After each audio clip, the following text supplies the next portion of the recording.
नमस्कार। नेपाल सरकार स्वास्थ्य तथा जनसङ्ख्या मन्त्रालयको कोभिड-19 सम्बन्धी नियमित प्रेस ब्रिफिङमा स्वागत छ। म प्राध्यापक डाक्टर जागेश्वर गौतम। हामी हरेक दिन जस्तै आज पनि नेपालमा कोभिड-19 को राष्ट्रिय अद्यावधिक विवरण नेशनल अपडेटका साथ उपस्थित भएका छौं। हामीलाई सांकेतिक भाषामा दिनेश श्रेष्ठले साथ दिइरहनु भएको छ र आज म केही महत्त्वपूर्ण कुराहरू सुरुमै भन्न गइरहेको छु। काठमाडौँमा संक्रमणको दर बढेको छ र हामीलाई धेरै अप्ठ्यारो परिस्थिति तयार भएको छ। त्यसकारण यो सूचनाहरू चाहिँ स्वास्थ्य तथा जनसङ्ख्या मन्त्रालयको तर्फबाट हामी जारी गरेका छौं। सरकारी सामुदायिक तथा निजी अफिसहरूमा कार्यालयहरूमा बैठक, गोष्ठी, सेमिनार तथा अन्य जमघट तुरुन्त बन्द गर्न नमिल्ने भए भर्चुअल्ली गर्न स्वास्थ्य तथा जनसङ्ख्या मन्त्रालय अपिल गर्दछ। भारतीय सीमा क्षेत्रका जिल्लाहरूमा कोरोना संक्रमणको दर उच्च रहेकोले प्रदेश सरकार, स्थानीय पालिकाहरू, गाउँपालिका तथा नगरपालिकाहरू, गैर सरकारी संस्थाहरू, शिक्षक, विद्यार्थी तथा अन्य पेशा व्यवसायका व्यक्तिहरूलाई सावधानी अपनाउने वातावरण बनाउन अनुरोध छ। स्वाब सङ्कलन गरिसकेपछि कुनै पनि शङ्कास्पद व्यक्तिहरूले रिपोर्ट नआउन्जेलसम्म अनिवार्य रूपमा क्वारेन्टिनमा बस्नु हुन अनुरोध छ। काठमाडौँ उपत्यका लगायत घना बस्ती भएका क्षेत्रहरूमा कोरोना संक्रमणमा वृद्धि भइरहेकोले अस्पतालका बेड, उपकरण र स्वास्थ्य कर्मीहरूको अभाव हुने सम्भावना रहेको छ। यसकारण जनस्वास्थ्यका मापदण्ड जस्तै अत्यावश्यक नपरी घरबाट ननिस्कने, 2 मिटरको दूरी कायम राख्ने, अनिवार्य रूपमा मास्क लगाउने र साबुन पानीले हात धुने, सम्भव नभएमा सेनिटाइजर प्रयोग गर्न स्वास्थ्य तथा जनसङ्ख्या मन्त्रालय अपिल गर्दछ। अस्पतालहरूले कर्मचारीलाई शिफ्टमा काम गर्ने व्यवस्था मिलाउन र चिकित्सक, नर्स तथा अन्य स्वास्थ्य कर्मीहरूलाई अनिवार्य रूपमा जनस्वास्थ्यका मापदण्ड अवलम्बन गराउन र त्यसको लगबुक राख्न यो सूचना जारी गरिएको छ। कोभिड-19 को कुनै पनि उपचार पत्ता लागेको छैन। औषधि, अक्सिजन, भेन्टिलेटरले सहयोग मात्र गर्ने हो। रोगको उपचार नहुने भएकोले रोग लाग्न नदिनु नै उत्तम उपाय हो। संक्रमण बढ्दै गएमा हाम्रा अस्पतालले धान्न सक्दैनन् र हाम्रा स्वास्थ्य कर्मीहरू पनि अपुग हुन सक्छन् र अकालमा ज्यान जान सक्छ। यसकारण रोग लाग्न नदिनको लागि बेलैमा होसियारी हौं, बुद्धि पुर्याउँ। यति भन्दै आजको नियमित कार्यक्रम म अगाडि बढाउन गइरहेको छु र नेपालमा आगामी दिनहरूमा प्रमुख चाडपर्व, जात्रा तथा उत्सवहरूको समय आउँदै गरेकोले कोभिड-19 को सन्दर्भमा स्वास्थ्यका दृष्टिकोणले सुरक्षित बनाउँदै मनाउनु पर्ने बाध्यात्मक परिस्थितिलाई ध्यानमा राखी स्वास्थ्य तथा जनसङ्ख्या मन्त्रालयद्वारा चाडपर्व, जात्रा तथा उत्सवहरू मनाउँदा पालना गर्नुपर्ने जनस्वास्थ्यका मापदण्ड 2077 जारी गरिएको छ। यो मापदण्ड घर, परिवार, समुदाय स्तरमा मनाइने सबै प्रकारका चाडपर्व, जात्रा र उत्सवहरूलाई ध्यानमा राखी विकास गरिएकोले व्यक्तिगत तहमा अत्यावश्यक र अनिवार्य SMS, आधारभूत व्यवहारहरूका विषयहरू र आयोजकले व्यवस्थापन गर्नुपर्ने जनस्वास्थ्यका विभिन्न विषयहरूलाई व्यवस्थित गर्ने गरी मापदण्ड समेटिएको छ। यो मापदण्ड स्वास्थ्य तथा जनसङ्ख्या मन्त्रालयको वेबसाइटमा उपलब्ध छ। आज देशभरि सक्रिय संक्रमितहरूको संख्या 6296 छ। प्रदेश अनुसार सक्रिय संक्रमितहरूको संख्या यस प्रकार रहेको छ। प्रदेश 1 मा 358 जना, प्रदेश 2 मा 2693, बागमती प्रदेशमा 835, गण्डकी प्रदेशमा 280, प्रदेश 5 मा 377, कर्णाली प्रदेशमा 263 र सुदूर पश्चिम प्रदेशमा 1490 जना हुनुहुन्छ। अहिले विश्व नै कोभिड-19 को महामारीमा को चपेटामा परिरहेको छ। नेपाल पनि त्यसबाट अछुतो रहन सकेको छैन। आजसम्मको तथ्याङ्क हेर्दा विश्वमा 1,90,04,15 व्यक्तिहरू कोभिड-19बाट सङ्क्रमित हुनुभएको छ भने 7,11,627 जना व्यक्तिको देहावसान भइसकेको छ। निको हुनेको सङ्ख्या 1,21,88,295 रहेको छ। नेपालमा कोभिड-19 PCR टेस्ट प्रति 10 लाख जनसङ्ख्यामा 14,374, प्रति 10 लाख जनसङ्ख्यामा मृत्यु 2.23 छ। कोभिड-19 सङ्क्रमणबाट मुक्त हुने दर 70.57% छ। आजको PCR 6,622 गरी जम्मा 4,19,575 PCR परीक्षण भएको छ। क्वारेन्टिनमा रहनुभएका व्यक्तिहरूको सङ्ख्या 9,470 छ। कोभिड-19बाट सङ्क्रमण मुक्त भई गत 24 घण्टामा डिस्चार्ज हुनुहुनेहरूमा 233 जना हुनुहुन्छ र आजसम्म डिस्चार्ज हुने 15,389 हुनुहुन्छ। सङ्क्रमितहरू निको भई घर फर्किसक्नु भएको छ। उहाँहरूको उपचार तथा हेरचाहमा अहोरात्र खटिनुभएका चिकित्सक, नर्सिङ स्टाफ र अन्य स्वास्थ्यकर्मी तथा सहयोगी शुभेच्छुकहरूलाई स्वास्थ्य तथा जनसङ्ख्या मन्त्रालय हार्दिक धन्यवाद दिन चाहन्छ। 2वटा कल सेन्टरबाट हामीलाई 765 वटा कलहरू प्राप्त भएको छ। नेपाल सरकार स्वास्थ्य तथा जनसङ्ख्या मन्त्रालयको मोबाइल एप्स हाम्रो स्वास्थ्य डाउनलोड गर्नेको सङ्ख्या 1,65,080 रहेको छ। यस एप्स मार्फत कोभिड-19 सम्बन्धी सम्पूर्ण जानकारी प्राप्त गर्न सक्नुहुन्छ। यसै एप्स मार्फत आफ्नो स्वमूल्याङ्कन गरेर हामीलाई सहयोग गर्नुहुने सबैलाई धन्यवाद दिन चाहन्छौँ। आज हामीलाई 504 जनाले आफ्नो स्वमूल्याङ्कन गरेर सहयोग गर्नुभएको छ र यस स्वमूल्याङ्कनका आधारमा रेड जोनमा आज 3 जना हुनुहुन्छ र उहाँहरू 2 जना काठमाडौँ र 1 जना रौतहटबाट हुनुहुन्छ। उहाँहरूलाई हाम्रो एपिडेमियोलोजी तथा रोग नियन्त्रण महाशाखाबाट आवश्यक सहयोग गरिरहनु भएको छ। यससँगै जम्मा स्वमूल्याङ्कन गरिएको सङ्ख्या जम्मा 70,740 र रेड जोनमा रहेको सङ्ख्या 547 रहेको छ। हाम्रो वेबसाइट हेर्नेको सङ्ख्या 32,18,298 रहेको छ।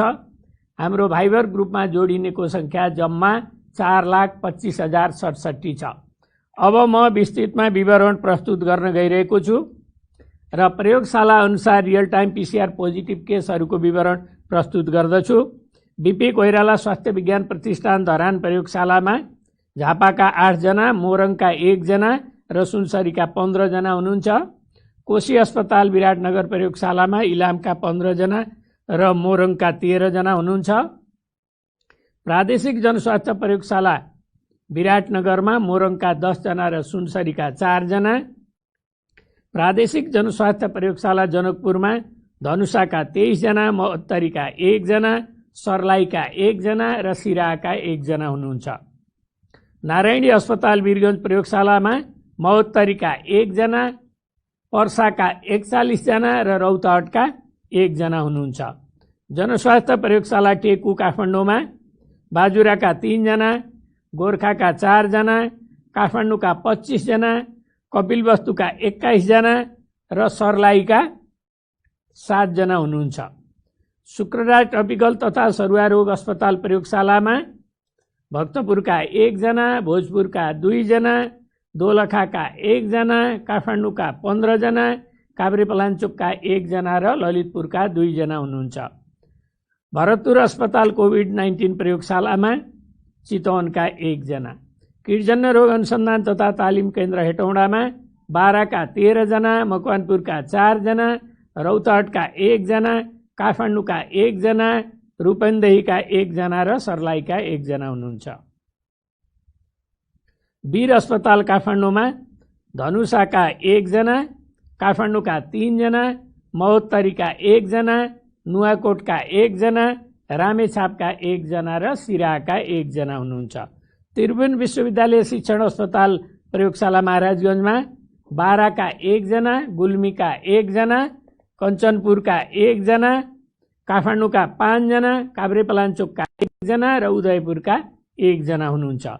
नेपाल प्रहरी अस्पताल प्रयोगशाला काठमाडौँमा काठमाडौँका 13 जना, स्टार अस्पताल प्रयोगशाला सानेपामा काठमाडौँका 4 जना, ललितपुरका 1 जना र पर्साका 1 जना, BIDH ल्याब ललितपुरमा ललितपुरका 6 जना, ह्याम्स अस्पताल प्रयोगशालामा काठमाडौँका 9 जना र ललितपुरका 1 जना, नेपाल कोरिया मैत्री अस्पताल प्रयोगशालामा दाङका 1 जना, वीरेन्द्र अस्पताल प्रयोगशालामा काभ्रेपलाञ्चोकका 1 जना र काठमाडौँका 1 जना, प्रादेशिक क्षयरोग केन्द्र प्रयोगशाला पोखरामा गोर्खाका 2 जना, कास्कीका 1 जना र पर्वतका 1 जना, प्रादेशिक जनस्वास्थ्य प्रयोगशाला रूपन्देहीमा दाङका 2 जना, कपिलवस्तुका 1 जना र प्युठानका 5 जना हुनुहुन्छ।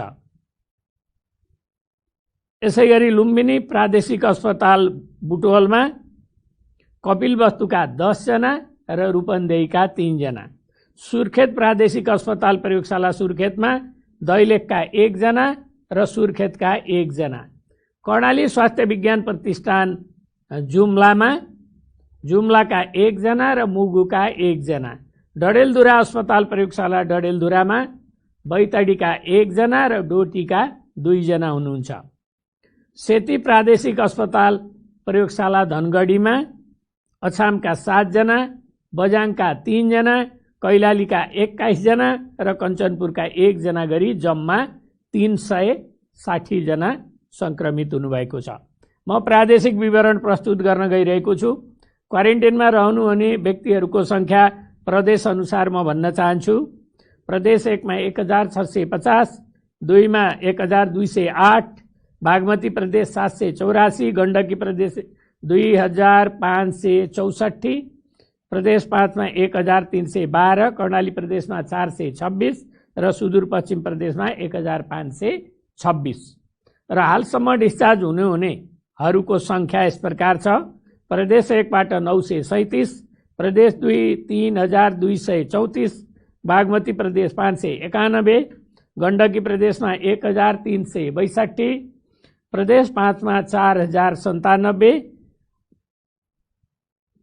कर्णाली प्रदेशमा 1777 र सुदूरपश्चिम प्रदेशमा 3391 गरी जम्मा 15389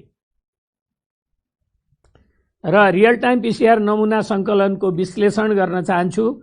जम्मा आरटीपीसीआर परीक्षण संख्या 4,19,575 यो टोटल जनसङ्ख्याको 1.4% हो।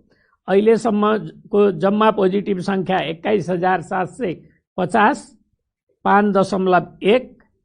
सक्रिय संक्रमितहरूको संख्या 6,296, त्यो 28.9 र संक्रमण मुक्त भई डिस्चार्ज हुनेहरू 70.7, त्यो 15,389 हो। जम्मा निधन हुनेको संख्या 65 छ, त्यो 0.3% हो। जिल्लागत रूपमा 500 भन्दा बढी संक्रमित भएको जिल्लाहरूमा 5 वटा जिल्ला छन्: पर्सा, रौतहट, महोत्तरी, काठमाडौँ र कैलाली। र संक्रमितहरू शून्य भएका जिल्ला चाहिँ 6 वटा छन्: खोटाङ, धनकुटा, सङ्खुवासभा, मनाङ, मुस्ताङ र रुकुम पश्चिम। अब हाम्रो विशेष अनुरोध छ, हालका दिनमा कोरोना भाइरसका बारेमा कुराकानी नगर्ने हामी बिरलै छौँ। दिनौं जस्तो हामीले घर परिवार, साथीभाइ वा कार्यालयमा यसको बारेमा कुराकानी गरिरहेका हुन्छौँ। कोरोना संक्रमण फैलिएकोमा हामी सबै चिन्तित छौँ र आफू र आफ्नो परिवारलाई कसरी बचाउने भन्ने बारेमा सोचिरहेका हुन्छौँ। यो चिन्ता र सोचाइसँगै के हामी जिम्मेवार बनेको छौँ, यस बारेमा सोच्नु हुन अनुरोध छ। अब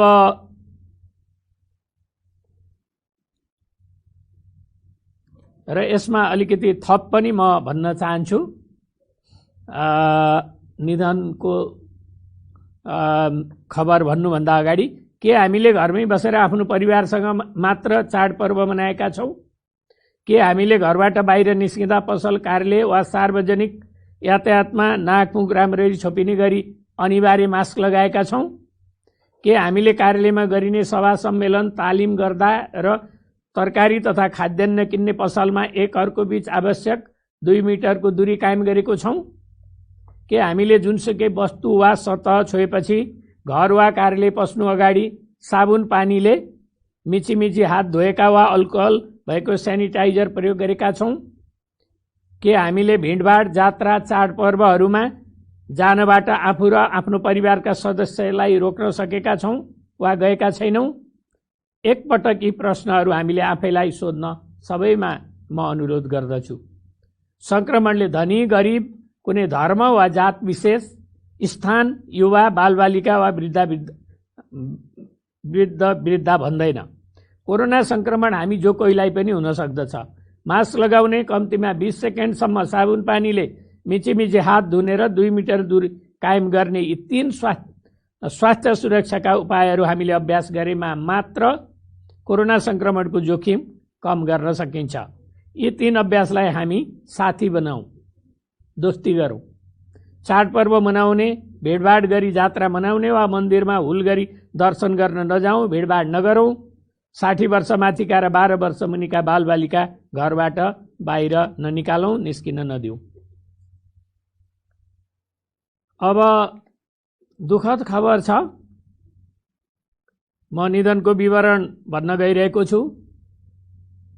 मोरङ जिल्ला रङ्गेली नगरपालिका वडा नम्बर 8 दरबेसा बस्ने 45 वर्षको एक पुरुषको मिति 2077 साउन 21 गते ज्वरो तथा श्वास प्रश्वासमा समस्या भई कोशी अस्पताल ल्याइ पुर्याउँदा उनको निधन भएको छ। मोरङ जिल्ला विराटनगर महानगरपालिका वडा नम्बर बस्ने 45 वर्षको एक पुरुषको मिति 2077 साउन 21 गते कोशी अस्पतालमा दुःखद निधन भएको छ। सर्लाही जिल्ला मलङ्गा नगरपालिका वडा नम्बर 8 थाई बसोबास भएकी वर्ष 65 की एक महिलाको मिति 2077 साउन 21 गते सशस्त्र प्रहरी बल अस्पताल बलम्बुमा दुःखद निधन भएको छ। धनुषा जिल्ला मिथिला नगरपालिका वडा नम्बर 10 लालगढ बस्ने वर्ष 72 की एक महिलाको मिति 2077 श्रावण 17 गते दिउँसो 12 बजे ओम अस्पताल तथा रिसर्च सेन्टर छावेलमा दुःखद निधन भएको छ। मिति 2077 साउन 17 गते बिहान 3:48 बजे दम, हेपाटाइट, हाइपोथाइरोइडिजम र उच्च रक्तचापका साथ मधुमेहको बिरामी वा निमोनिया, श्वास प्रश्वासमा कठिनाई भई पेटदुखी धनुषाबाट आई सिधै अस्पताल भर्ना हुनुभएको थियो। सप्तरी जिल्ला रूपनी नगरपालिका वडा नम्बर 5 बस्ने वर्ष 42 का एक पुरुषको मिति 2077 साउन 21 गते दुःखद निधन भएको छ। यसरी निधन हुनेको संख्या 65 पुगेको छ। उहाँहरूको निधनमा नेपाल सरकार स्वास्थ्य तथा जनसङ्ख्या मन्त्रालय हार्दिक संवेदना प्रकट गर्दछ। यसका साथै कोरोनाको संक्रमण बढिरहेको यो अवस्थामा सबैले सावधानी पुर्याउँ भन्ने अनुरोध गर्दै, विनम्रतापूर्वक यो अनुरोध दोहोर्याउँदै आजको यो कोरोना अपडेट यहीँनेर अन्त्य गर्दछु। धन्यवाद, नमस्कार।